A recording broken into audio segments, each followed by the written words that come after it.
sharing dari ada success story-nya gitu. Nah, jadi nanti di Desember nanti kita berencana untuk melengkapi teknik yang sudah pelatihan teknik yang sudah mereka dapatkan itu dengan yang aspek non teknis. Jadi ada yang pasti ada wawasan kebangsaan, Islam wasatiyah, lalu juga konsep kewirausahaan dan manajerialnya, kapasitas literasi digital untuk pemasaran dan akses to finance. Jadi apapun yang kita ini Bu, semua program kita pada saat ini itu dasarnya fondasinya adalah kebinekaan. Itu untuk mengurangi apa namanya intoleransi, radikalisme. Ya, itu dasar ininya, dasar fondasinya gitu. Tapi gelap. Backlight, udah di situ aja nggak apa-apa. Lanjut aja Bu, nggak apa-apa. Yang penting suaranya sini aja. Ini detailnya, tapi in very brief juga sebenarnya. Usulannya di pertengahan di pekan kedua Desember, yang tidak sekitar tanggal 1, tanggal 2-nya ada ya. Nah, berapa jadi? Kalau aku usulnya di tugas advice ya tergantung 13, 15 Desember ya. Atau iya Mbak dia Bu Nining kalau 13 sampai 15 ini range-nya ya kan 2 hari bisa 14-15 atau 13-14 itu Bu available nggak ada.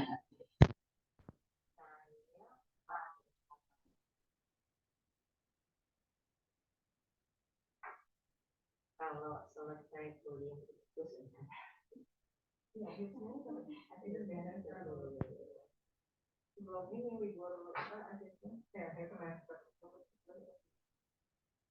Oh ini UAS itu 14 sampai 23, berarti pas tanggal 14 itu kita udah nggak ngajar.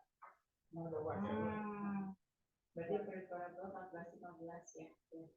Ya, jadi saya ya itu saya ngajar itu bisa tanggal 9 Desember terakhir ya.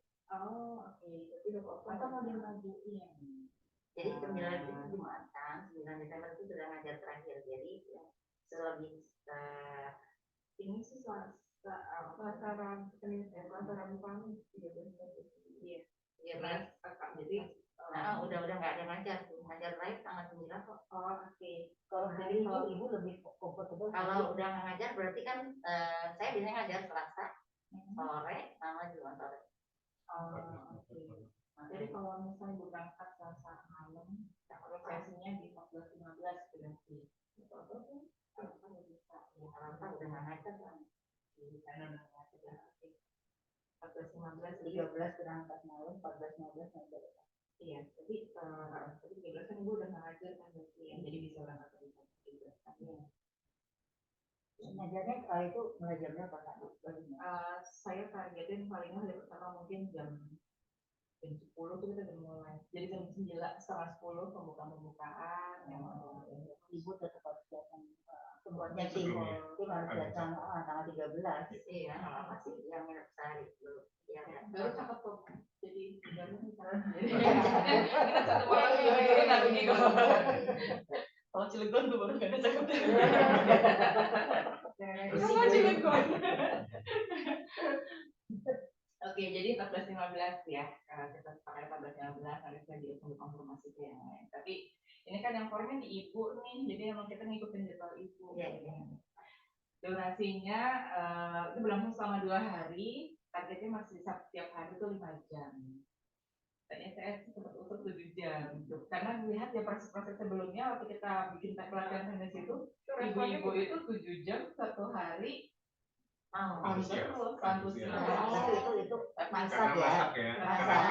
Jadi ini kan beda nih aktivitas. Iya, jadi kalau mau dibikin yang seperti itu harus ada kombinasi yang fisik juga. Iya, betul.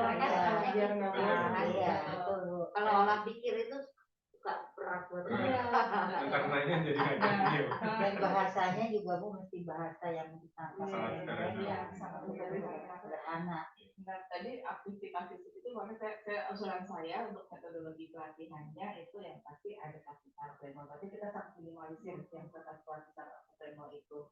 Jadi bisa, nah karena jumlahnya banyak ya, paling nggak maksimal 75 orang, kita berpikir untuk dibikin jadi breakout session. Jadi misalnya jadi 2 2 ruang, 2 kelas, tapi nanti rolling. Jadi materinya rolling antara yang kelas pertama sama kelas kedua. Nah, di masing-masing kelas itu kan nanti bisa yang lebih interaktif gitu ya, diskusi kelompok, studi kasus dan lain-lain. Tapi mereka semuanya makanan ya? Makanan semua.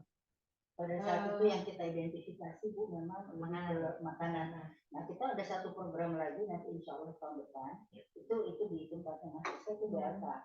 Nah, BRK itu akan menjahit dengan komputer. Nah, menjahit itu mungkin untuk ibu-ibu lagi. Jadi kita memang pada saat ini perkembangan tempatnya Eka, kita lebih fokus kepada Eka Tok ya.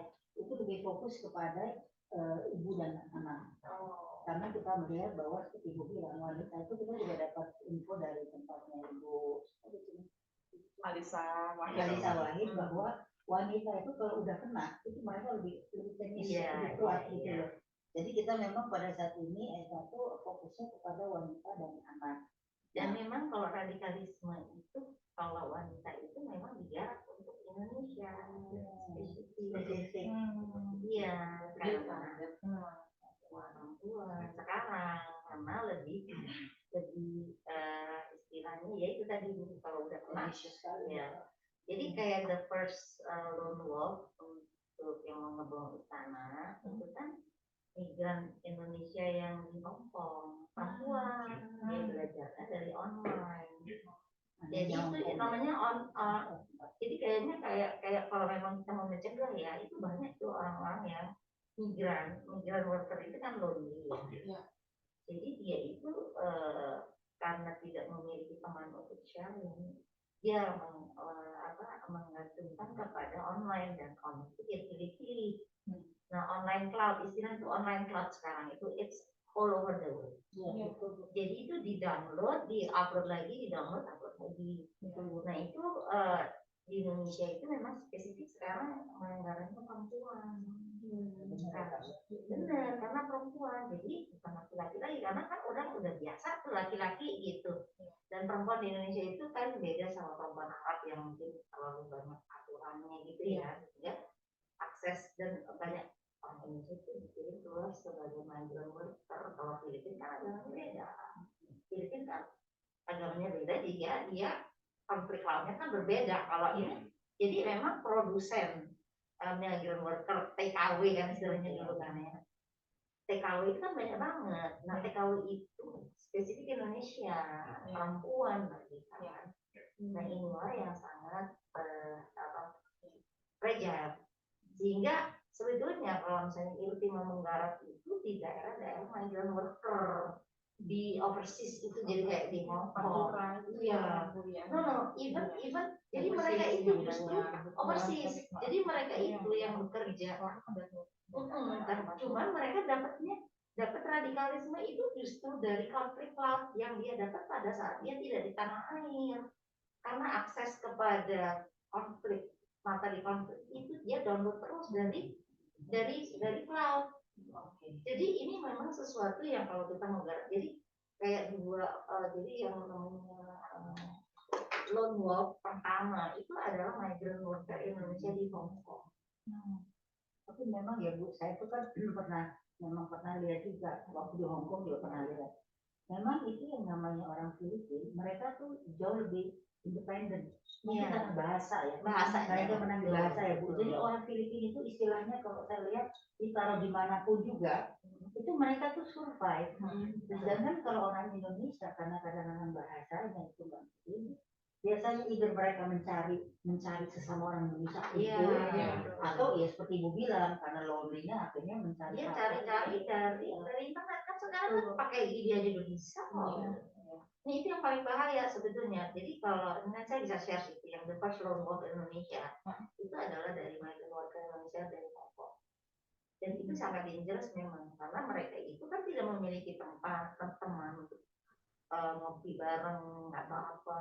Mungkin catatan bersama dengan saya sama. Jadi itu justru yang the first Indonesian lone wolf female dari migrant worker. Berarti kalau begitu apa tadi saya sempat pikir di counter kan misalnya ini berarti kendala-kendala sama penghasil worker itu juga. Iya penghasil iya, tapi radikalisme itu tidak digarapnya di situ, tidak di situ. Justru yang ngebom itu yang overseas, karena mereka itu punya hater yang lebih gampang menjadi eksponensial kan, karena dia nggak memiliki teman lagi. Kalau basisnya di sini nih, misalnya kita udah identifikasi misalnya beberapa daerah yang memang penghasil migrant worker itu, lalu kita udah perkuat dulu basisnya sehingga pun nanti di sana ya ini ya memperkuat. Ada 3 sih Kak, kita memperkuat sebelum berangkat atau sebelum begitu mereka sampai ke tanah air. Maaf ya, dibersihkan dulu. Atau sebetulnya yang ketiga, mereka mau usah keluar negeri, mereka kita kasih yaitu bisa jadi wirausaha, bisa bisa cari makan di Indonesia gitu. Maksudnya ini cuma ada opsi. Pola migrant worker ini, mereka itu hanya biasanya bertahan 2 tahun, dia harus pergi lagi karena dia tidak memiliki financial education yang cukup, sehingga dia itu habis gitu. Mereka jadi TKW lagi gitu loh. Itu tuh berulang. Itu studi Bank Indonesia tuh gitu emang. Dia cuma bertahan 2 tahun maksimum. Jadi ya mati profesi ya. Jadi mengkonversi mereka menjadi pengusaha itu kan kita pernah kasih penghargaan kayak dulu di saya pernah tuh sampai 3 tahun memberikan penghargaan TKI istilahnya. Itu untuk migrant worker yang 2 jenis. Pertama, yang bisa mengelola remitensi dengan baik. Remitansi ya. Yang satu lagi adalah mereka yang bisa mengkonversi diri menjadi pengusaha. Kami sudah pernah 3 tahun itu memberikan penghargaan itu. Hasilnya gimana? Ya waktu itu Mariam ya, Mariam tuh dapat. Terus ada dari keluarga di Lampung itu yang jadi mereka itu jadi itu harus ada kerjasama dengan orang di rumah. Karena begitu remitansi dikirim ke rumah itu dihabisin. Nah waktu itu BRI malah membuat upaya mereka punya double rekening, sehingga dia juga punya rekeningnya sendiri. Gitu. Jadi itu memang dari banknya juga harus ada kerjasama. Tapi memang karena kecenderungan mereka tidak memiliki bekal untuk memanage uang dengan baik, sehingga mereka tidak memiliki rencana uang itu mau dipakai apa. Nah sama keluarganya suka dia bisa di sini, yang punya lagi tuh suaminya juga kawin lagi. Karena suka nah itu yang bikin dia frustrasi kan. Mereka terpisah dari keluarga, terpisah dari anak-anaknya. Jadi hiburannya itu cuma pakai klik-klik begini. Nah itu yang paling bahaya sebetulnya. Saya lagi cari ini yang linknya tuh The First Indonesian Lone Wolf itu email itu ada. Ini kayaknya harus ini kalau itu mau garap tuh sebetulnya memang ini justru yang jadi cikal. Jadi yang radikalisme yang benar-benar dia jadi lone wolf itu adalah dia memang mau meledakkan dirinya sendiri. Kalau kita perlukan kita nanti menghadap pada yang namanya Dewan Pembina. Mereka dalam yang mendanai semua program kita. Saya nggak bisa datang begitu saja. Oke, saya perlu uang karena saya enggak. Saya harus punya data, Bu. Nah, kalau saya misalnya mau mencari data, seperti harus dibicarakan migran worker, itu gimana sih Bu kira-kira? Sehingga itu bisa menjadi basis untuk kalau kita mau bikin program buat mereka. Kalau saya nggak ada nanti data, saya presentasi ke mereka boleh sih, kalau memang harus gitu ya. Karena saya tuh sebetulnya gini, kegelisahan saya itu sebenarnya udah cukup lama ya. Karena pengusaha Indonesia yang jadi sedikit banget. Saya pernah sampai share ke waktu di OJK sama orang-orang Turki, kan mereka juga di Indonesia. Saya punya penelitian yang di Bangka Belitung itu, kira 473 responden itu menghasilkan orang-orang yang beragama Islam kok pengusaha kecil gitu ya, berkembang. Kalau yang non Muslim kalau lebih gede gitu ya, jadi kayak ada apa gitu ya, dan banyak yang tidak mau berkembang itu yang tadi saya bilang memang dia memang itu yang disebut sebagai pengusaha untuk lulusan dapur aja gitu ya, dengan jadi istilahnya subsisten apa sih namanya, subsisten entrepreneur ya, itu memang surveinya tuh banyak loh Bu, itu bukan minoritas, justru mayoritas. Jadi pengusaha di Indonesia itu mayoritas memang nggak mau gede, karena repot, karena dia harus ngumpul pegawai, kerja lebih keras, nggak bisa istirahat. Itu budaya kerja dia betul. orang Tionghoa itu kan mereka itu kan budaya kerjanya kan sangat beda. Nah, itulah yang membuat kegelisahan saya itu akhirnya membuat saya itu mengkomparasi secara internasional negara-negara yang mayoritas Indonesia yang tergabung di OPI itu sekitar 56 negara. Ease of doing business itu nggak ada yang masuk 10 besar. Jadi average mereka di bawah, dan saya baru melihat bahwa sebenarnya kalau mau bicara mengenai ajaran Islam ya, itu kan banyak yang tidak melihat bahwa ada sebuah penelitian yang memposisikan the most influential person in the world itu kan Nabi Muhammad, itu kan penelitian Michael Hart kan. Jadi dia mengatakan tuh, menurut saya menarik karena Muhammad itu mengkombinasikan dua elemen yang tidak dimiliki oleh yang lain, itu yaitu bisa membalance antara yang sekuler, jadi dia bilang perdagangan itu sekuler dengan yang agama. Jadi itu hal yang menurut dia itu menjadi sangat powerful gitu. Jadi dia dan paling dihormati kan karena maksudnya karena dia bisa membalance dua gitu. Even katanya kalau Yesus itu dia itu yang mengemas semua itu tuh namanya bukan Yesus, Paulus ini seperti pokoknya. Dan dia itu bukan seorang entrepreneur, jadi dia cuma agamanya doang, jadi ke atas doang kepada Tuhan gitu aja. Nah Muhammad itu memiliki keahlian yang horizontal, istilahnya horizontal, dan horizontal itulah yang membuat kombinasinya itu sangat powerful. Nah inilah yang banyak di Islam yang horizontal tidak pernah digarap. Makanya di dalam saat akhirnya itu saya membaca banyak banget ya, karena tapi komparasi secara internasional gitu. Jadi orang Islam itu punya kembali penjara masalah taklid kan gitu. Jadi waktu zaman dulu itu begini gitu ya. Jadi sesuatu yang bersifatnya inovasi itu kayak diharamkan. Jadi dia tidak, dan itu secara merata di seluruh dunia loh, tidak hanya di Indonesia. Makanya negara-negara yang tergabung di itu sebagai kumpulan developing countries gitu loh, not even. Jadi negara yang paling tinggi nilai ease of doing business dari Islam itu hanya Uni Emirat Arab doang, yang lainnya di bawah. Karena mereka banyak yang hidup dari minyak sih Bu, itu kan mereka dari danau dan usaha. Terus tadi kan Ibu mengatakan orang-orang di Tionghoa itu banyak penjelasannya bagus. Saya juga share ini sama Pak Hamdi, Pak. Ternyata dari studi komparasi secara jalan agama itu memang yang paling bagus kewirausahanya itu adalah Eastern religion. Istilahnya Eastern religion adalah combination dari Buddha dengan native istilahnya native religion, ya kayak Konghucu, ya Taoisme. Jadi karena mereka memberikan ruang yang besar untuk problem solving yang mereka idekan sendiri. Jadi nggak ada kayak ya kamu kualat ya kamu gitu enggak.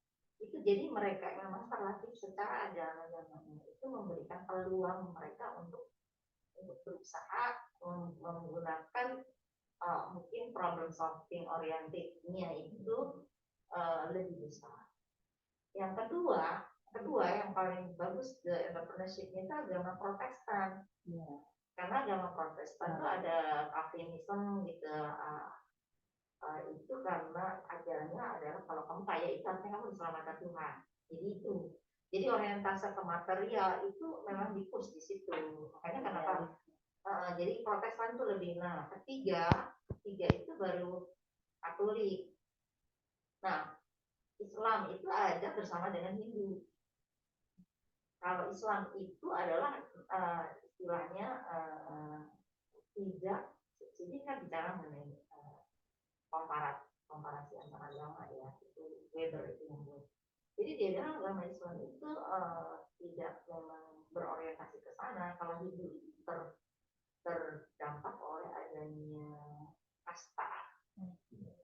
Gitu. Nah jadi kalau dilihat dari komparasi internasional itu di studi itu juga dibuat oleh Weber udah lama banget sih. Ya. dia kan dia kan bikin sebuah buku The Protestant Ethics and the Spirit of Capitalism. Jadi memang dia pernah bikin buku itu dan dia mengatakan Protestan itu karena ajaran kapitalisme itu buat dia maju. Jadi ya Islam itu karena saya merasa kegelisahan saya membawa ini, saya membuat komparasi dari Working Index of Doing Business itu dan saya buat kalibrasi. Memang yang membuat Islam itu maju itu karena ada beberapa kalibrasi yang saya lakukan itu banyak dipengaruhi oleh trading. Jadi tradingnya Rasulullah itu diterjemahkan itu dalam kehidupan ekspor impor gitu ya. Nah, itu banyak. Terus salah satu lagi adalah beberapa exercise ini saya agak jadi kalau di Islam itu kalau menurut satu scholar Nafis namanya itu dia mencoba menerjemahkan memakai metode Nancy Weber ini mengkuantifikasikan sehingga ada angkanya dan karena ada angkanya bisa di-compare angka yang lebih besar pasti kan ya lebih besar maknanya dibandingkan kecil gitu. Nah pendekatan Weber inilah yang dipakai oleh Hafiz. Dia membuat 5 sisi pengusaha Islam. Pertama dia berpatokan pada Quran dan hadis kepada Allah gitu lah memelihara bumi. Jadi untuk memelihara bumi yang pertama itu orientasi orang Islam begitu. Yang kedua yaitu harus mau belajar karena ikro bismillah di kolam. Jadi orang yang tidak belajar itu yang biasanya bukan Islam kata dia. Yang ketiga mengikuti jejak Rasul. Jejak Rasul itu berdagang, ya kan dia berbisnis. Yang keempat itu dia harus bisa memenuhi kebutuhan sendiri sehingga mampu membayar zakat. Jadi dia zakat itu bisa menjadi pemicu dia untuk sejahtera kan, tidak minta sama orang lain. Yang terakhir itu dia harus concern terhadap lingkungan. Jadi yaitu membantu orang lain kayak misalnya wakaf ya jadi itu 5 kriteria itu dan itu 5 kriteria itu saya pakai coba kuantifikasinya pakai indeks pemerataan saya kalibrasi. Emang sih kalau kita melihat di ekspor itu emang banyak dipengaruhi oleh ekspor ya, jadi kegiatan itu lebih sama aja. Tapi kegiatan-kegiatan yang memulihkan yang kelihatannya kayak membuat negara-negara OPI kayak bandingkan dengan 190 negara itu kita misalnya di learning. Jadi kemampuan belajar kita itu memang. Jadi itu karena apa? Karena cepat klik tadi. Jadi cara pengajaran Islam itu agak memusuhi hal-hal yang sifatnya materialis karena kamu harus memelihara bumi gitu. Tapi sebenarnya yang paling konyol adalah karena zaman dulu itu menjadi kayak berhalanya gitu orang-orang Islam juga mau tahu betul. Itu yang menyebabkan secara keseluruhan sekitar 56 negara is of doing business itu jadi saya tuh cari crossing the border ya kalau saya pikir kan agama Islam juga agama yang untuk seluruh manusia ya jadi kan saya nggak cuma berpikir di Indonesia saja. Kalau di Indonesia kan saya 17 tahun udah ini kan punya penelitian yang di Bangka Belitung itu yang bikin aku shock gitu kan. Ini kok kayaknya kok itu yang ketemu sama ibu-ibu di Ponorogo juga kan orientasinya tuh memang apa gitu ya dibilangnya agama Islam itu dari beberapa bacaan itu orientasinya itu apa tapi tidak memahami ya. Jadi memang itu saya lihat di beberapa hari lalu kan itu saya kan kita paling besar kan dari SMA kedua ya. Yang satu lagi banyak seperti saya itu yang tadi ini itu sangat karena dia sekolah di Mentari jadi sekolah ini kan itu memang diajar terus oleh ilmu gitu. Nah dia datang malu-malunya ini apa namanya high grade untuk agama kok nggak bagus gitu. Kenapa? Ya, this is ngapain surat-surat. I don't even understand what the meaning of the surat is. Itu bu, yang bu bilang. Jadi coba kalau misalnya maaf ya seperti orang misalnya saya nggak tahu Katolik atau Kristen gitu. Mereka itu kan dalam bentuk cerita, dalam bentuk cerita, sehingga si anak itu dibawa kepada value-value tertentu dalam cerita. Sedangkan Islam ini di sekolah kayak IB begitu, mereka itu cuma disuruh menghafal tanpa dijelaskan maknanya. Kita bisa bilang, nah itulah ya metode pengajaran agama Islam di seluruh dunia. Tidak di Indonesia. Makanya negara-negara yang tergabung di OKI, 56 negara itu kalibrasi, nggak ada yang bisa even 10 besar tuh masuk ya. Ya, jadi Islam Green Business yang pertama adalah Singapura sama New Zealand. Udah itu dua. Jadi Singapura itu beberapa kali pertama. Dan Singapura itu kan most likely adalah mereka yang beragama Buddha atau itu kan. Jadi itu makanya kesimpulan-kesimpulan itu akhirnya membuat saya kegelisahan saya itu ya, what's wrong dengan pengajaran di agama Islam yang menurut saya pengajaran di agama Islam itu bagus, tapi dalam pelaksanaannya itu di switch gitu sehingga hanya menghafal dan mengatakan kalau kamu memakai otak kamu untuk berinovasi atau itu kualat, kamu tuh masuk neraka ya kayak gitu. Jadi ini sebetulnya sebuah proses yang tidak boleh konservatif. Oh iya, di seluruh dunia nih, di seluruh dunia. Itu memang betul, itu hanya dia disuruh menghafal. Jadinya kita juga ya, dari dulu juga kan sama. Kalau dalam apa namanya, kalau kita di sekolah dapat pelajaran agama Islam, menghafal begitu terserah. Baca surat ini kita nggak bisa, wah iya, itu memang jadilah kita itu memang terjebak di situ. Jadi seluruh dunia. Kalau pernah dengar Boko Haram nggak? Pernah dengar? Artinya tahu nggak Boko Haram? Ini Nigeria. Nggak dengar namanya tapi ada Boko Haram. Buku itu haram. Buku itu adalah belajar ilmu barat, itu haram. Itu namanya Boko Haram. Buat sama anak.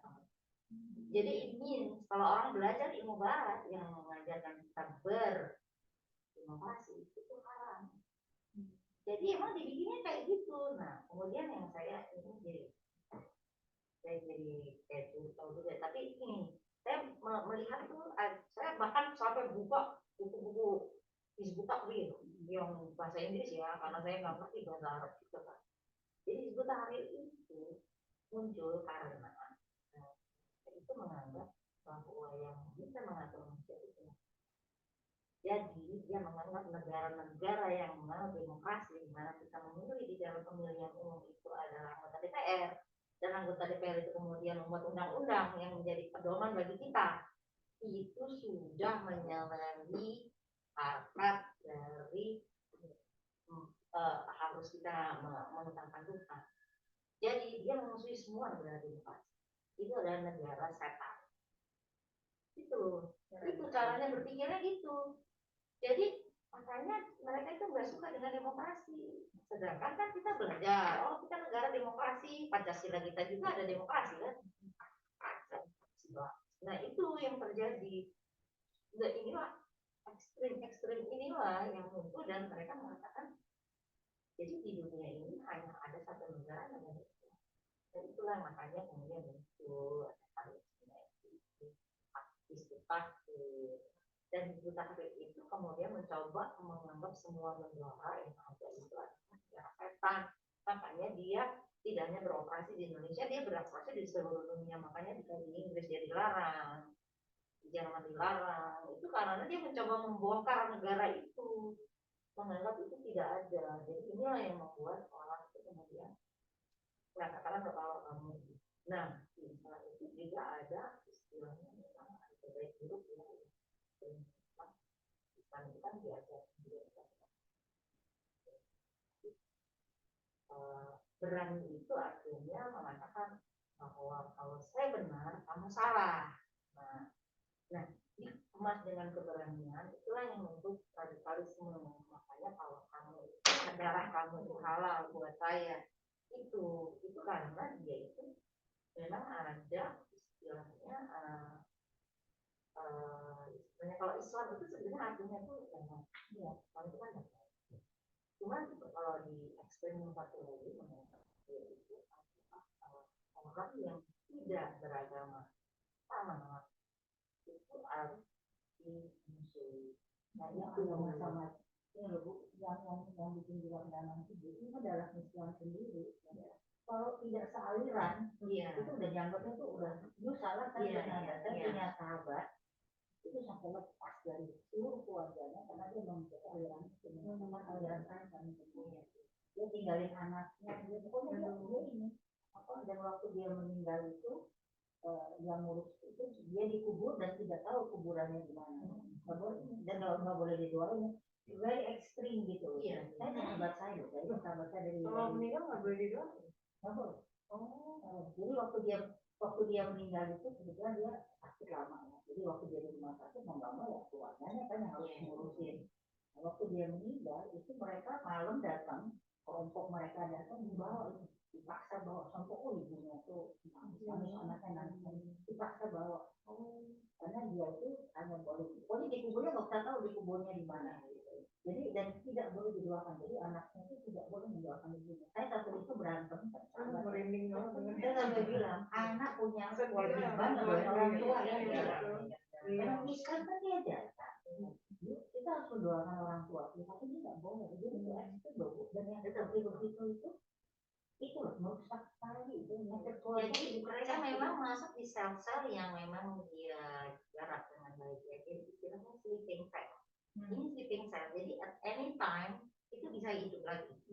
Jadi misalnya kayak di Mutakhir Indonesia sekarang dilarang, itu sleeping cell masih ada. Pasti sleeping cell itu. Dan memang cara metodenya seperti itu, sangat eksklusif. Dan dia menggarap dari sektor itu orang-orang berpelajar. Itu teman saya. Jadi enggak emang ya orang karena radikalisme itu ada yang mengatakan dari sisi ekonomi itu adalah yang paling bawah, betul. Yang paling bawah. Yang paling atas itu adalah yang mereka justru yang terpelajar, tapi dia dapat jadi istilahnya konflik cloud gitu.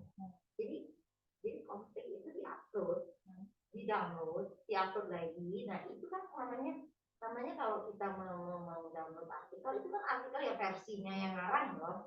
Jadi konflik itu ya memang dirancang untuk diupload, itu istilahnya itu.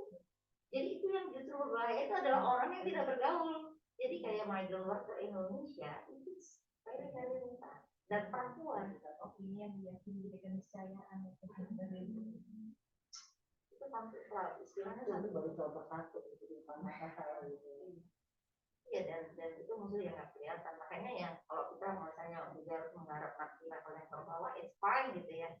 Tapi yang level yang ini yang dangerous ini kayaknya mesti harus digarap karena mereka justru yang berani untuk ngebuang istana itu justru migrant worker. Jadi itu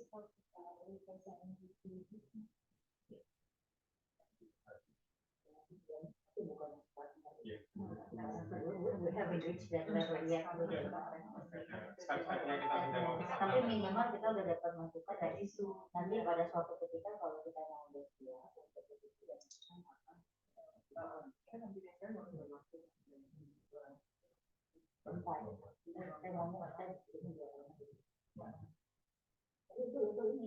di samping dari ini. Apakah sebelum mereka pergi, kalau kita nih ya, karena kita kan luar negeri nggak punya akses apakah sebelum pergi ataukah sesudah begitu mereka menginjak tanah air, istilahnya di kebetulan saya beberapa kali diundang oleh Persatuan Migrant Worker Indonesia di Hongkong sama di Belanda.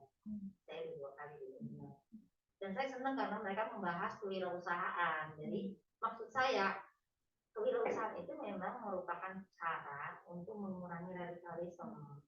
Karena itu membawa kita lebih melayani orang lain bergaul.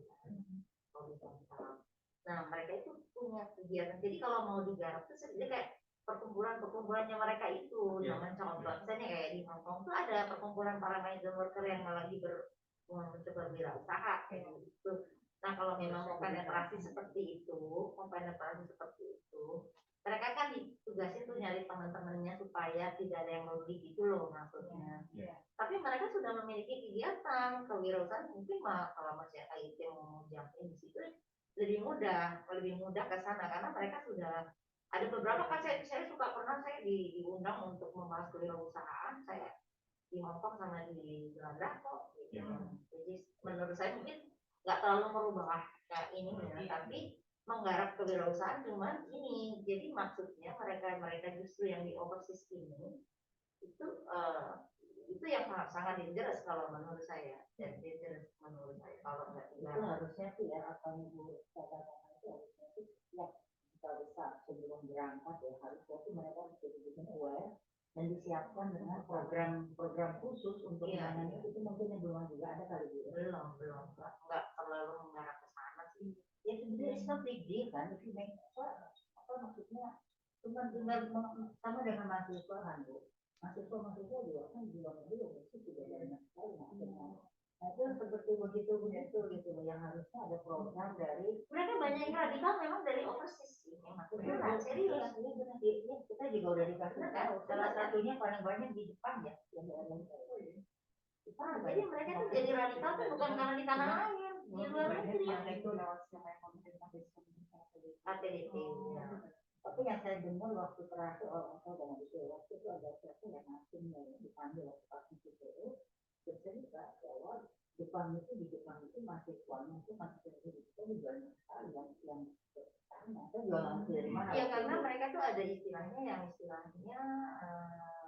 Muslim Brotherhood Brotherhood itu kan dibuat di festival Arab ya itu kan memang untuk menggalang jadi yang sekarang itu terpengaruh oleh Muslim Brotherhood itu PKS PKS itu adalah ini tuh mereka menggarap semua orang-orang yang terpelajar PKS itu makanya sekarang orang membuat dualisme jadi kalau kita bicara brotherhood itu berbicara mengenai bahwa negara itu satu negara Islam itu satu gitu. Jadi makanya kalau kayak memanggil itu brother and sister itu kan sebetulnya kan gerakan itu sebetulnya dimulai dari makanya kalau panggil ego sis gitu itu kan mulainya dari situ sebetulnya Muslim brotherhood itu kayak misalnya kalau saya sempat praktik di London waktu itu saya sholat ya manggilnya sis gitu kan itu kan itu sebetulnya nah secara tidak jadi memang ini ada teknologi digital di mana orang itu akhirnya malah sering tidak aware dengan tetangganya dia malah justru dekat sama orang yang di WhatsApp mungkin dia ada di Kanada mungkin ada di Eropa ada di mana kan itu yang membuat dia itu berinteraksi terus menerus nah itulah yang membuat jadi suburnya yang brotherhood itu tadi karena dia bisa penetrasi kemana-mana sebenarnya sih Bu jangankan antar tetangga dalam satu keluarga itu kan sekarang begitu bangun kita kan marah-marah terus saya hanya pegang handphone kalau kerja Bu kalau udah sampai di rumah tuh handphone saya tahu orang suka marah sama saya kecuali saya tahu ya ini buat saya atau teman kantor ya saya pasti jawab tapi kayaknya saya nggak pernah jawab dan itu sampai pagi Bu saya baru pegang handphone itu biasanya sekitar jam 6:30 saya baru mulai buka anak saya lihat memang dan itu bukan di keluarga anak saya di saudara-saudaranya begitu bangun Bu first thing dia tuh getting begini makan begini sambil makan begini diajak ngomong udah cuma begini aja itu juga ini loh itu yang hubungan antar manusianya tuh kurang makanya sekarang saya malah kemarin saya itu ini tiap teman saya suka komunikasi kan ada Nokia itu yang buat nelpon doang buat SMS ini bagus nih kayak jadi pakai untuk ini kan nggak menarik kan karena kamera nggak ada apa nggak ada ya kan terkait dengan TKW tadi itu setahu saya karena di BNP 2TKI itu sebenarnya ada program yang di tiap-tiap daerah atau sama yang di luar itu pengajian bareng kemudian ada terkait dengan entrepreneur ada sih cuman kendalanya adalah itu ada TKW yang legal yang mana itu bisa terdata nah banyak sekali yang sebenarnya gitu. Nah itu yang menurut sepertinya yang telahnya di sana karena waktu zamannya temannya Mbak sama sama itu sering melakukan seperti itu gerakan-gerakan untuk menggalang teman-teman yang di sana untuk saling berkomunikasi. Iya, berkomunikasi tinggal tidak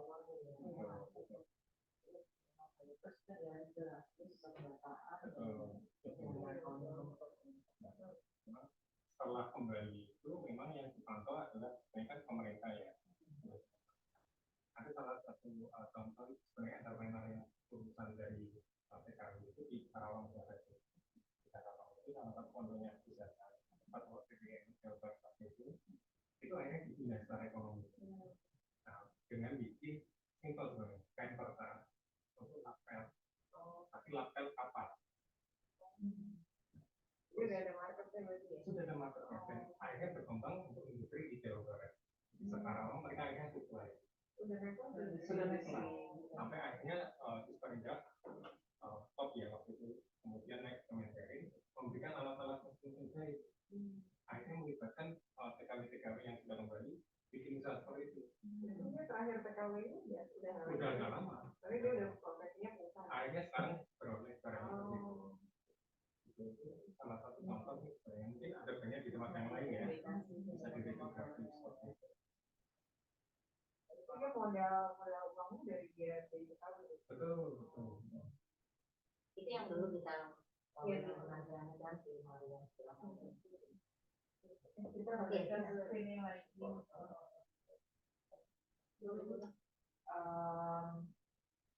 dengan 75 orang targetnya. Jadi memang itu kalau sampai keputusan kita memang pasti harus ada trainingnya sih ini ya di awal kita melakukan akhir tapi kita bisa mengoptimalkan dengan dan ada tiga itu programnya sudah ada ya mereka supaya waktu kita membuat breakout itu sebenarnya kalau breakout itu dengan jumlah 35 itu masih terlalu gede sih sebenarnya. Biasanya kita 35 sih dibagi 3 sih 20-an lah 25 nanti di masing-masing breakout room itu yang kita optimalin di situ namanya aktif ya. Iya bisa aja di situ. Tapi kalau nggak ini kita usulannya di SMKN karena memang nanti kita akan pastikan lagi karena nanti akhir bulan ini kita mau ke sana untuk pelatihan sesi November. Tapi kita pastikan lagi. Waktu itu kita pernah sebenarnya komunitas berbeda. Jadi kita ruang kelas ya. Aulanya besar banget sih 100 lebih sih gitu. Karena gede banget. Dan sebenarnya memang bisa di situ. Cuma kita harus cek apakah memang breakout-nya ada nggak di situ. Atau palingan misalnya itu nanti palingan bisa jadi 2 juga kan nanti ada di aja. Atau ketemu siswa ya. Kalau saya nggak tahu nih pas nanti ini apa namanya apakah memang bisa pakai kan karena kan kalau aula pembelajaran besar kan nggak selalu tiap hari dipakai ya. Terus ya nanti kita mesti cek. Tapi paling karena memang sebatas kan di Garut ya tempat untuk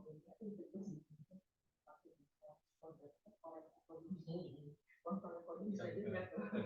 Ya, oke nanti kita cari ini ya. Tapi palingnya konsepnya seperti itu kesalahannya.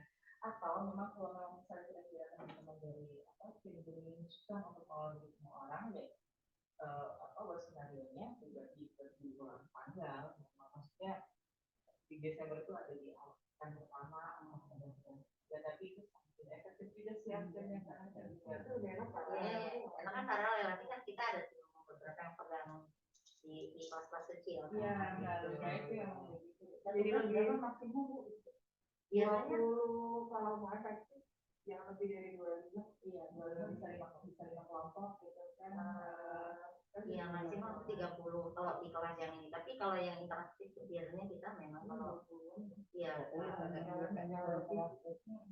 kalau karena kan nggak memberikan kesempatan yang akhirnya cuma tentu itu aja kasihan gitu kan ya ibu nanti kalau misalnya itu timnya berapa orang bu ya kalau misalnya kita 5 kelas kalau nggak bisa jadi nanti bu punya kita tim ini kalau enggak sebelumnya oke itu berarti 3 breakout room gitu ya 3 breakout room ini 25 ada di situ nanti baru nyusun timnya dan ini tapi paling enggak ini kita sampaikan dulu 25 atau 2 hari memang saran saya itu 2 hari nah boleh nggak saya dulu ini biar kelihatan nanti apa Iya. materinya. Jadi gimana deh? Materinya soalnya ada yang utamanya ada 1, 2, 3, 4, 5. Nah ini tawaran dari saya ya, apakah memang kita akan, tapi ini baru saya seperti yang itu untuk kita mereka tahu di awal gitu. Jadi yang pertama ada wawasan kebangsaan dan Islam Wasatiyah itu dari MUI, nanti ketua komisi berkomunikasi. Tapi itu nanti pengantar di awal lah gitu, bisa betul bahwa ini apa namanya dibungkusnya nih di mengarah kepada fondasinya memang fondasi kita dulu itu memang itu semua program itu datangnya dari itu. Nah, 4 materi lainnya itu yang benar-benar yang teknisnya, jadi ada kapasitas kewirausahaan, terus mungkin ini manajemen UMKM untuk pemula, saya nggak tahu itu apakah memang jadi 1 atau 2 gitu. Yang saya share itu sebetulnya udah diperkenalkan di Papua dan kan juga orang jadi kayak link bisnis kanvas, jadi bukan yang biasa kita kenal. Itu adalah salah satu slide yang ada di situ. Jadi mungkin itu nggak perlu dibahas sekarang, cuma biasanya kan saya kan harus memastikan dulu dari intinya dulu seperti apa. Cuma kami memberikan tuh kira-kira bayangannya itu adalah seperti itu. Karena itu terbukti memberikan orang-orang tuh senang. Orang-orang senang dan orang-orang di kabupaten tuh pada minta lagi, Bu, minta lagi gitu loh, karena mereka tuh nganggap itu komunikatif gitu. Nah jadi kita akan kopas aja yang ada, kan materi udah saya kasih itu tadi, itu mungkin kita bahasnya nanti kita bisa bahas nggak terlalu detail pada hari ini ya, tapi kira-kira seperti itulah. Jadi kita mencoba, karena kan akhirnya kita harus mencari orang-orang yang harus tadi diberikan tadi itu kan ya itu nanti paling enggak ada perjalanan kalau nanti dengan UMKM mulai nanti di itu. Dan berikutnya di kapasitas kita digital untuk pemasaran itu bisa mulai juga nanti itu ya menurut saya kalau itu mungkin nanti ada UMKM digitalnya. Yang terakhir pengenalan akses keuangan, tidak sederhana, jadi misalnya nanti keuangan dengan Basnas atau warisan itu dia atau memang syariah atau bank itu apa? Biasanya kan kita kan ada program ultra mikro, tapi itu harus divokasi gitu. Jadi makanya kalau kayak gini mau lebih paling cepat, tapi itu terkena bisa. Mas, saya suka motor, saya suka lupa juga usia. Ini loh Kak, kalau kita berbicara mengenai tadi itu yang apa namanya pendanaan mereka itu, ya untuk make bahwa yang apa yang kita bicarakan itu di Garut mungkin kita lihat ini ya, environment-nya, jangan kita bicara sesuatu nanti mereka coba udah Garutnya nggak ada. Ini betul ini menjadi satu PR buat saya, karena jadi saya masuk dalam beberapa opsi apakah Basnas, karena memang lihat yang mana yang memang kira-kira nanti akan masuk. Jangan sampai jadi kita kasar kosong gitu kan, follow-up-nya karena saya juga kebayangnya nanti kita itu kalau memang misalnya mereka nanti dari tadi Bekotum lalu nanti mereka di business case, terus apa misalnya ada satu yang memang kira-kira bagus, nah itu apa di sisi business case-nya itu nanti bisa mungkin akan diadopsi. Nah yang diadopsi ini mungkin ada adopternya sih, apakah Basnas atau siapa yang ini. Nah tapi itu udah harus dibangun komitmennya dari awal. Paling nanti dicari profil LKM kita yang paling mendekati lembaga mikronya. Jadi biasanya kalau Garut kan mungkin yang ini kan di kabupaten. Kita bisa cari orang yang paling terdekat ya. Tapi Basnas ini sebenarnya baru juga sih, Basnas itu nggak apa-apa, kita baik pelajari juga karena potensi Indonesia kan besar ya, potensi source-nya besar, tapi sebenarnya juga nggak efektif. Waktu saya pernah training waktu itu di sana, training itu orang dari Basnas Garut datang tuh, gimana seolah itu organisasi. Saya juga baru dengar kenapa ada Basnas ya. Tapi maksudnya iya. Saya bilang jangan cuma foto-foto ya, berikutnya ini wali kota loh. Apa namanya? Karena bisa cuma perkara beli mesin mie bikin mie ada 300.000, ada yang 2,5 juta. Masa daripada orang mau kemana-mana nggak jelas, jelas gitu. Kayak gitu yang latih itu juga. Oh ya, nanti kamu coba ke pasar pusat, iya kan? Harus kontak toko ID. Tapi itu nggak perlu isu. Oke, nah itu kira-kira gambarannya Bu, yang saya pikir aspek-aspek yang mungkin perlu diperkuat di awal untuk para pemula ini. Yang kira-kira memang benar-benar karena mereka juga kalau nanti kalian profilnya pesertanya juga banyak sudah memulai usaha juga, jadi baik itu sebelum dan sesudah mendapat pelatihan. Nah ini ada catatan di sini, memang peserta teridentifikasi telah memiliki tingkat usaha atau berkeinginan untuk merintis wirausaha, entah itu panganan kecil ataupun mie gitu. Kalau kemarin jadi karena itu sehari-hari kan orang campur ya, ada yang benar-benar baru punya konsep, sama ada yang pernah jalan yang udah Itu nanti di breakout kan, di breakout. Sebetulnya ini Bu, kalau saya di zaman ini saya pikir tuh ini Bu, jadi dulu saya pernah kami di Kontang, Kontang tuh pernah melakukan pelatihan sama mulai dari itu Bu bertema ikan. Kita mulai dari memasak, kemudian bisa menghitung harga jual berapa, pembukanya berapa gitu. Tapi dari materi yang diajarkan. Jadi memang itu sebenarnya sama yang kita imajinasi. Jadi udah nanti latihan mie dan itu dan roti atau apapun ada sesinya sampai ke harga jual. Ada sesinya. Jadi modalnya berapa sih kalau dihitung-hitung, lalu jadinya nyampe ya gitu ya. Ada, tapi yang sangat ini ya basic banget gitu ya. Jadi bisa satu adonan kan bisa jadi 7 cake, 7 brownies kukus misalnya. Ya kalau di sini di sini brownies kukus kalau kayak gini berapa kira-kira harga jualnya? Oh di toko Warita harganya 25.000. Oke, jadi 7 di situ 25 berapa? Padahal modalnya ternyata cuma 40.000 misalnya, 25.000 gitu. Jadi gitu, jadi ada hitung-hitungan tapi ya itu kan dasar ya, soalnya cara wirausaha kan bagaimana cara mereka membuat itu yang dan sebenarnya nih yang paling sebenarnya kata kuncinya itu kita memang nggak bisa hit and run. Jadi ini adalah sesuatu yang harus ada, jadi harus dimonitor. Ya, karena kalau hit and run itu jadi ya hilang. Kayak saya kalau kasih ceramah itu dulu kalau mahasiswa, kalau saya ikut ceramah ini kayaknya saya berapi-api, jadi sampai di rumah. Iya. Nah, ini jadi catatan kedua tuh Bu di situ bahwa MUI Garut melakukan monitoring dan evaluasi perkembangan peserta pasca pelatihan. Karena ini kita kan nanti di tahun 2023 nanti. Jadi selama 12 bulan 1 sampai bulan 5 kita keliling ke setiap kecamatan. Setiap bulan satu kecamatan gitu ya. Kita targetnya 20 orang setiap kali. Di bulan ke-6 dan di bulan ke-6 nanti refreshing lagi yang kayak Desember. Jadi peserta di bulan pertama sampai bulan ke-5 itu kita kumpulin di bulan ke-6 semuanya. Kita kumpulin, kita kasih pemuatan yang kayak gini lagi. Jadi ini angkatan pertama. Nanti next berarti tahun depan 2023 di Juni ada sesi 2-nya. Itu angkatan kedua. kita juga masih belajar Bu. Iya, kita cari formulanya. Ini perlu banget sistem sama Bu Nining dan teman-teman yang lain. Berarti MUI ini sudah agreement langsung antar institusi. MUI ini dengan kita.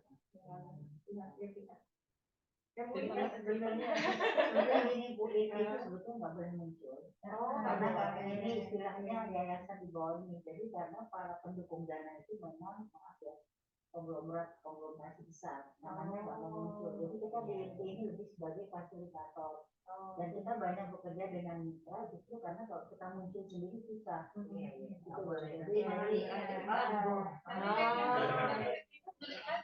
Bu.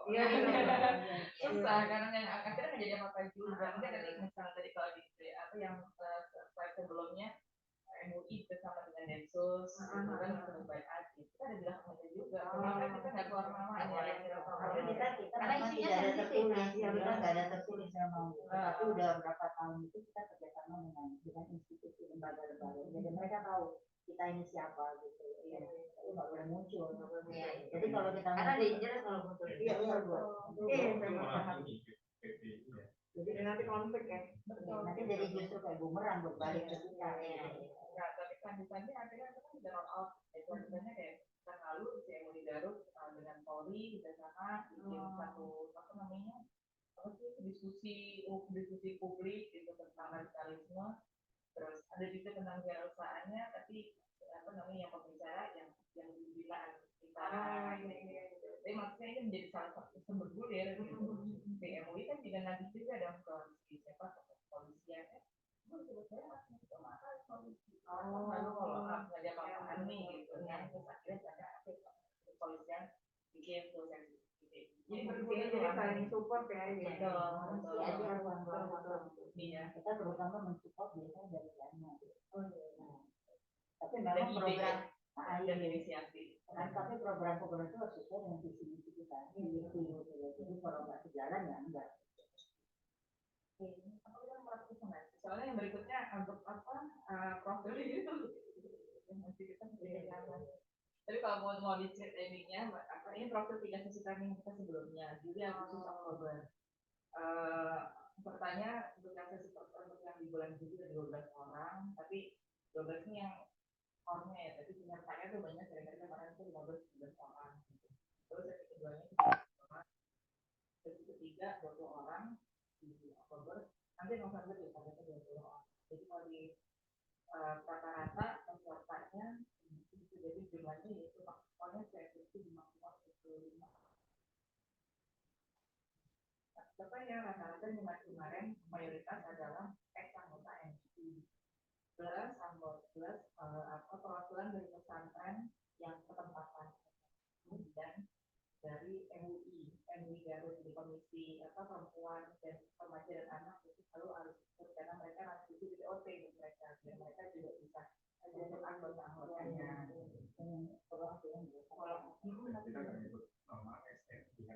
Iya.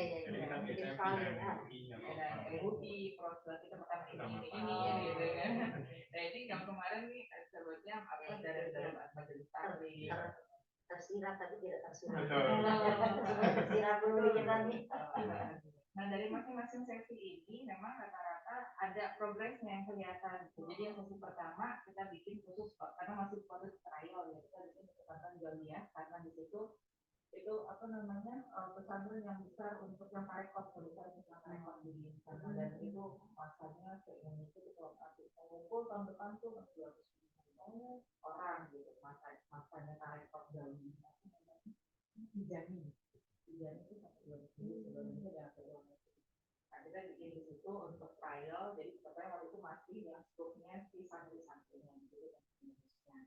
Itu juga mereka ada peningkatan tuh dari kualitas jual, mereka bisa jauh jadi kan ada dari bakery kualitas jual, terus apa namanya volume yang ini orderan sendiri juga sama.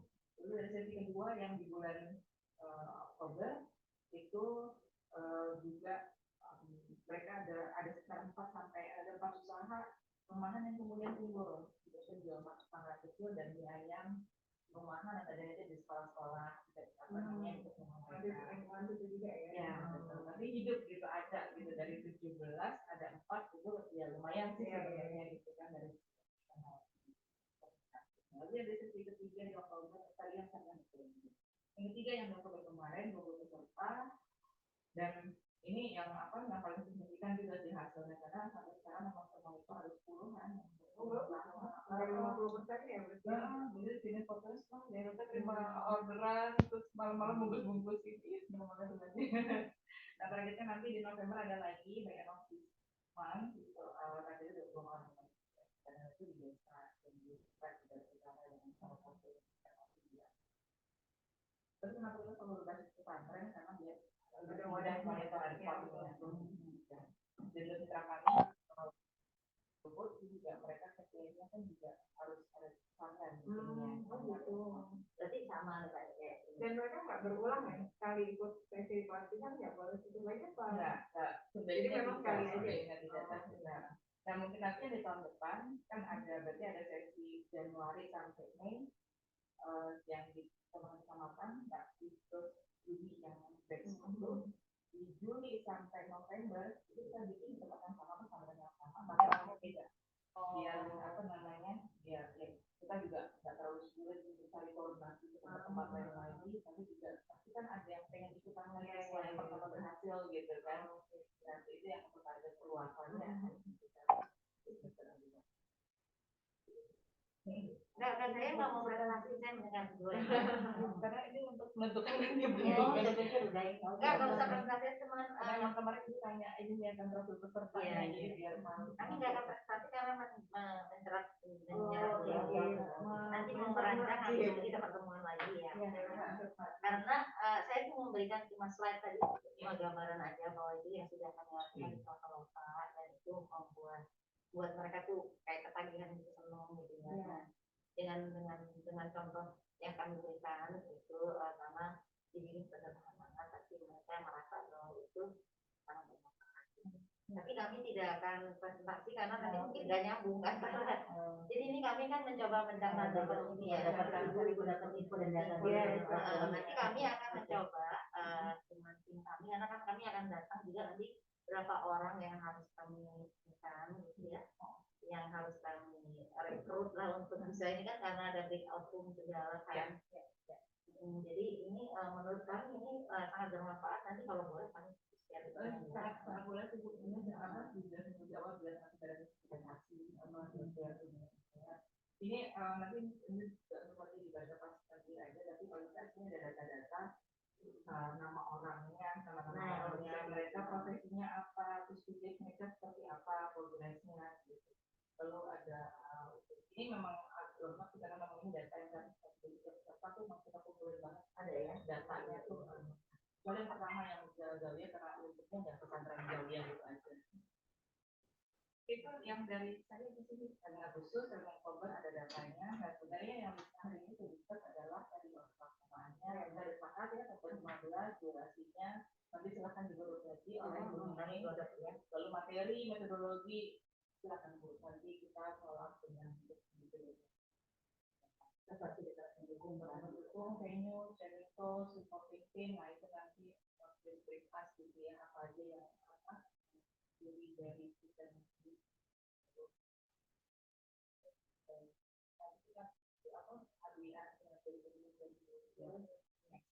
kesepakatan setelah kesepakatan di ya. Tapi in paralel saya juga akan bawa ini ke dunia partner lalu juga nanti setelah di dari zakat itu ambil zakat pada level mereka dan ada yang mereka ini yang itu juga seharusnya buat mereka kalau mereka mau ada tidak media dan mereka ada beli mau memanfaatkan ya saya cuman ini kami itu lebih fokus mungkin di slide halaman 8 dan 24 saja itu cuma gambaran saja karena itu agak banget jadi di halaman halaman 8 dan 24 itu ada matriks yang kita ingin buat kita fokuskan itu matriks yang namanya manfaat itu mungkin kita nggak akan sempat membahas ini tapi bahwa ini nanti pasti kami akan ubah kami lakukan dengan kominfo dengan waktu ya karena itu dengan Traveloka buat mereka ya buat mereka jadi nanti kami akan rancang sesuai dengan ya dan halaman 8 dan halaman 24 saja fokusnya adalah mereka harus bisa mengisi itu halaman 8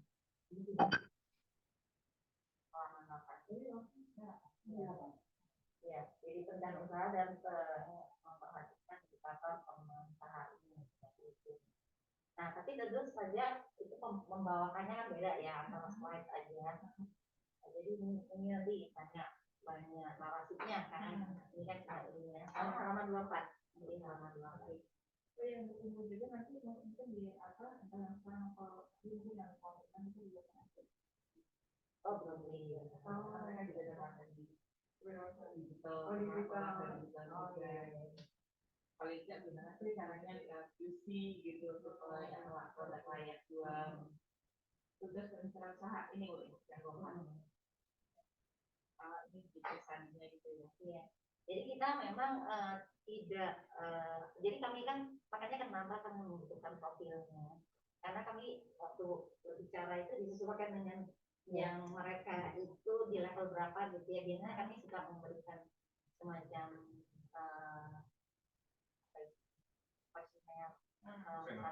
sebelum nanti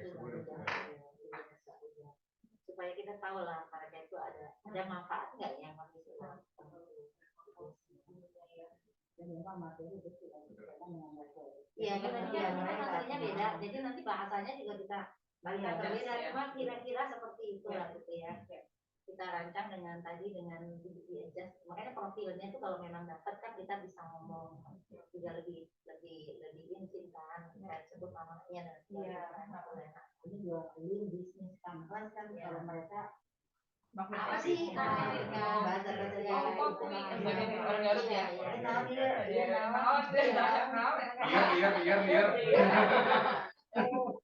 sebelum saya lupa mau tahu ini kan udah dari Juli sama November dokumentasi apa video segala macam ada video ada foto-foto ada nanti pertemuan berikutnya kalau boleh nanti saya dikasih linknya kita tinggal lihat sampai pada Desember video ini ya apa kalau foto memang perlu karena untuk laporan tapi kalau video lebih kita jadi lebih ngerti di lapangan oh iya apakah ada kita monitoring di bulanan misalnya atau nah itu sebenarnya kita akan ke arah situ juga sih makanya kita punya lihat kegiatan sebelumnya sama program depannya tapi itu dari juga mau kita jadi kita ada keberlanjutannya tapi nggak mau terjun langsung juga pada tahun ini jadi kalau nanti kita coba nanti bisa tidak harus offline tetap bentuknya mungkin lewat kreatif atau kita ya mungkin ada tugas mungkin barangkali 3 bulan secara online-nya ya bisa dipantau karena ini untuk saya maju ke Dewan Pembina mendapatkan persetujuan salah satu persyaratan yang saya harus minta kepada Mitra adalah bagaimana mengukur efisiensi dan efektivitas dari program ini gitu. Jadi setiap Mitra itu saya minta tolong kasih tahu bagaimana Anda akan mengukur keberhasilan atau dampak dari program ini terhadap apa yang kita mau terhadap target output yang kita harapkan gitu loh. Jadi itu nanti mungkin di dalam proses itu juga ada post trainingnya kalau tentang perkembangan yang harus terukur lah ya harus terukur karena terukur nggak selalu dalam bentuk kualitatif kuantitatif bisa juga dalam bentuk kualitatif jadi ini terang mau seperti apa outputnya nanti yang kita jadi kita outputnya mau begini bagaimana cara kita mengukur paling penting memang omset ya kelihatan terukurnya iya dan apa ya tapi kan ada hal lain kan pasti ada ukuran terutama juga nanti dalam itu juga kita harus tambahkan pertanyaan di awal iya kan sampai juga menjadi proses dan mereka sebenarnya yang pertama kali sebenarnya pemilihan secara terukur jadi yang kita harus ada panjang kalau mungkin kalau misalnya ini kita tadi jadi desainer kita yang dari program desainer itu dia bikin selalu di setiap sesi dia bikin waktu Sabtu dan dia menjadikan itu jadi apa namanya fasilitator lain gitu. Jadi kalau misalnya ibu-ibu nanti nemu masalah mau nanya apapun bisa 2 grup atau jadi ya jadi habis selesai kelas pun juga mereka tetap bisa bisa nah kayak gitu jadi poin saya nggak berkembang gitu nggak mengembang gitu jawab kadang-kadang sih yang very practical gitu itu bagus banget jadi nggak dilepas kan jadi masih bisa komunikasi terus dengan instruktur jadi kita bisa lihat semakin mereka berkomunikasi semakin mereka bertanya siapa aja yang bertanya itu kita bisa lihat bagaimana dampak itu pada mereka ada kemana karena usaha mereka untuk tidak melakukan sepatu itu kan dunia juga tidak sekedar kalau udah jadi jual kan kalau prosesnya mereka dari yang nol ya yang sudah usaha ya dari yang nol itu sampai sejauh apa mereka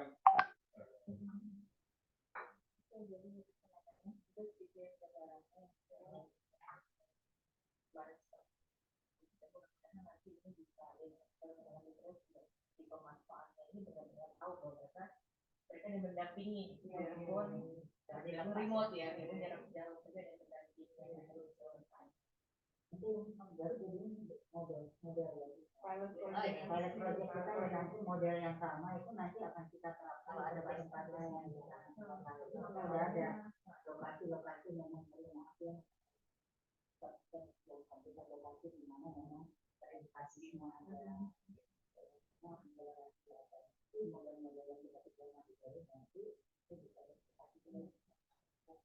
ini kita baru project banget ya. Iya.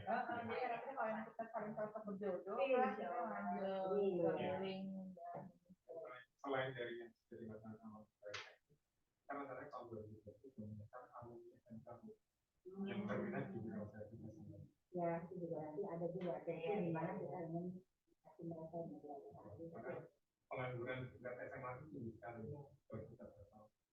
SMK lah dong, SMA. Ya SMK saja itu Kita 2 juta. SMK berapa Lo kayak SMA ya.